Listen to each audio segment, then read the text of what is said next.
नमस्कार. चला तर मी कल्पना माझ्या यूट्यूब चॅनल तुम्हा सर्वांचं मनापासून खूप खूप स्वागत आहे. चला तर आज आपल्याला अगदी खमंग आणि चटपटीत पदार्थ बनवायचा आहे जे की सर्वांनाच लहानापासून मोठ्यापर्यंत सर्वांना आवडतो. तुम्ही पाहिल्यानंतर 100% गॅरंटी तुम्ही सुद्धा बनवणार आहेत. आता ह्या ठिकाणी आपण साबुदाणा घेतलेला आहे. साबुदाणा जो आहे तो आपण साधारणतः अर्धा किलो इतका साबुदाणा आहे आणि तो आपल्याला भिजत ठेवायचा आहे आता. तर आता ह्या ठिकाणी आपण साबुदाणा तर घेतलेला आहे आणि साबुदाणा सुरुवातीला काय करायचे, पाणी टाकून आपल्याला स्वच्छ धुवून घ्यायचे. जे की पावडर धूळ वगैरे असते ते पूर्ण निघून जाईल आणि त्यामुळे पदार्थ जो बनणार आहे तो चांगला बनला जातो. आता 1 इंच इतकं आपण पाणी वरती ठेवलं आहे आणि फक्त हे 2 तासासाठी आपल्याला हे भिजत ठेवायचे. जास्त आपण ह्या ठिकाणी वेळ लावलेला नाही. आता 2 तासापूर्वी हा साबुदाणा भिजत ठेवलेला होता आणि भिजलेला सुद्धा आहे आता. आणि त्यासाठी आपल्याला पुढं काय तयारी करायची पाहूया. आता ह्या ठिकाणी घेतलेले आहेत अर्धा किलो इतके बटाटे घेतलेले आहेत आणि ते आपल्याला पाणी टाकून चांगले 3 शिट्ट्या करून घ्यायचे. चांगले उकडले जातील असं आपण हे ठेवलेलं होतं. आता ह्या ठिकाणी उकडून झाल्यानंतर छान उकडलेले आहेत. तुम्ही पाहू शकता ह्या ठिकाणी उकडून छान तडकलेले सुद्धा आहेत. आता वरची साल काढून घ्यायचे. बटाटे जेव्हा चांगले उकडतात तेव्हा साल खूप लवकर निघते. जर कच्चे राहिले तर साल निघत नाही आणि पदार्थाचा चांगला बनणार नाही. त्यामुळे चांगलंच उकडून घ्यायचे. जर तुम्ही माझ्या चॅनलवर नवीन असाल प्लीज चॅनलला एक लाईक करा, शेअर करा, सबस्क्राईब करा. जेव्हा मी असे नवीन व्हिडिओ बनवेल सर्वप्रथम तुम्हाला पाहायला भेटतील. किंवा तुम्ही हा व्हिडिओ कुठल्या भागातून पाहतात ते सुद्धा नक्की एक कमेंट करून सांगा. चला तर आता बोलता बोलता बटाट्याची पूर्ण साल तर ह्या ठिकाणी आपली काढून सुद्धा झालेली आहे.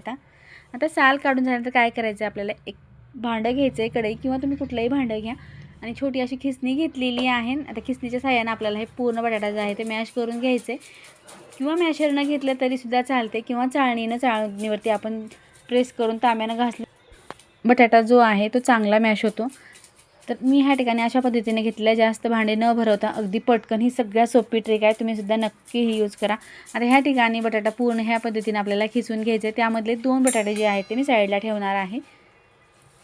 तर पूर्ण बटाटा ह्या ठिकाणी आपला खिसून सुद्धा झालेला आहे. पाहू शकता एकही त्यात गुठळी किंवा गाठ राहिलेली नाही. पूर्ण चांगला आपण मॅश करून घेतलेला आहे. कारण अशाच पद्धतीने घ्यायचं आहे. गाठी वगैरे ठेवता आपला जो पदार्थ बनवतो त्यासाठी आपल्याला बिलकुल गाठी चालणार नाहीत. आता ह्या ठिकाणी पूर्ण बटाटा जो आपल्याला साफ करून घ्यायचा आहे खिसणीने. बटाटा खिसून झाल्यानंतर आणखीन एक पदार्थ आपल्याला लागणार आहे ह्यासाठी.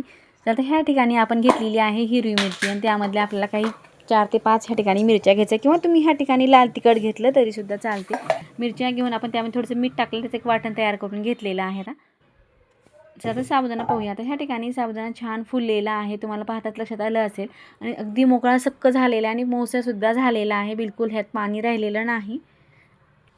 चला तर आता साबुदाणा ह्यामधला अर्धा आपण बटाट्यामध्ये टाकून देणार आहोत. ह्या ठिकाणी साधारणतः पाव किलो इतका साबुदाणा आणि पाव किलोच आपल्याला बटाटे लागणार आहेत. परफेक्ट मेजरमेंट आहे. नक्की तुम्ही सुद्धा ह्याच पद्धतीने बनवा. कारण मी जास्तीचं घातलेलं आहे त्यामुळे अर्धच घेतलेलं आहे. त्यामधलं 1 चमचा जिरे घालायचे, 1 चमचा ठेचलेली मिरची टाकायचे आणि मीठ जे आहे ते आपण अगोदरच मिरचीमध्ये टाकलेलं आहे. किंवा तुम्ही उपवासासाठी बनवत असाल तर ह्या ठिकाणी शेंदून टाकलं तरीसुद्धा चालते. कारण उपवासासाठीच आहे हा पदार्थ, शेंदूनच टाकायचं आहे. आता अशा पद्धतीनं घातल्यानंतर आपण सर्व जिन्नस जे आहे ते मिक्स करून घ्यायचं आणि थोडंसं प्रेस करून आपण हे मिक्स करून घेणार आहोत. जे की पूर्ण बटाट्यामध्ये साबुदाणा चांगला भिजला जाईल आणि जो पदार्थ आपल्याला परफेक्ट बनतो बिलकुल बिघडणार नाही. तर अशा पद्धतीनं थोडं प्रेस करत आपल्याला पूर्ण एकत्र मळून घ्यायचे आणि चांगला गोळा तयार करून घ्यायचे. आता ह्या पदार्थासाठी बिलकुल जास्त वेळ लागत नाही. 4 तासासाठी किंवा 2 तासासाठी जर साबुदाणा भिजवला तर परफेक्ट पदार्थ बनून तयार होतो. किंवा असं रात्रभरासाठी किंवा शिजवायची बिलकुल गरज नाही. गॅस न पेटवता सुद्धा आपण हा साबुदाणा न शिजवता आपण हे पीठ तयार करून घेऊ शकतो. फक्त आपल्या बटाटा उकडून घ्यायचा आणि साबुदाणा भिजवलेलाच घातलेला आहे. बिलकुल त्याला आपण शिजवून वगैरे घेतलेलं नाही. पाहू शकता या ठिकाणी मस्त आपलं बॅटर तयार झालेलं आहे. आणि तुम्हाला हे उन्हात जर जाण घालण्याची सोय नसेल तर तुम्ही असं एखादं प्लाऊडचं पाटा वगैरे घेऊन तो स्वच्छ पुसून. आता ह्या ठिकाणी आपण चोऱ्या घेतलेल्या आहे आणि त्यामध्ये आपण चकल्याची प्लेटसुद्धा टाकून घेतलेली आहे आणि न हात भरवता आपण चमच्याने आता हे पूर्ण सारण जे आहे ते भरून घेणार आहोत. बिलकुल वेळ लागत नाही. एकटं जरी असेल तर सुद्धा पटापट हे चकल्या बनवून तयार होतात. तर त्याला सारण तर आपण भरून घेतलेलं आहे. एखादा चांगला स्वच्छ आपल्याला ह्या ठिकाणी कापड घ्यायचं आहे आणि त्यावरती आता आपण हे टाकून देणार किंवा तुम्ही पॉलिथिन घेतलं तरीसुद्धा चालते. तर आता पटकन न मोडता अगदी झटपट आपल्या ह्या चकल्या बनवून तयार होणार आहेत. बिलकुल वेळ लागत नाही.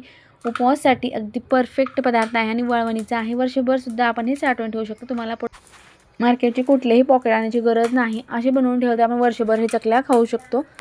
चला तर ह्या ठिकाणी फटाफट पूर्ण चकल्या ज्या आहेत त्या मी बनवून घेणार आहे. एकही चकली ह्यातली मोडत नाही. अगदी परफेक्ट चकले पण तयार होतात. जास्त उठाणा न करता, साबुदाणा न शिजवता आपण झटपट चकल्या बनवण्याची पद्धत आहे. तुम्ही एकदा या पद्धतीने नक्की ट्राय करा.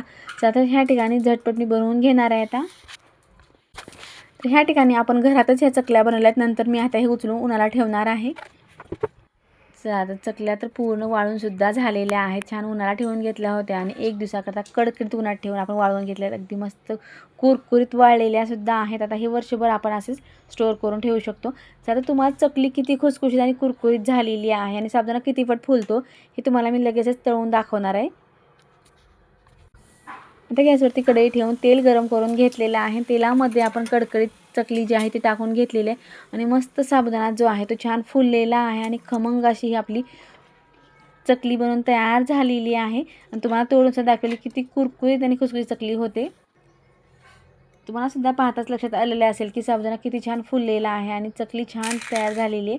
तुम्हाला ही चकली कशी वाटली नक्की कमेंट करून सांगा.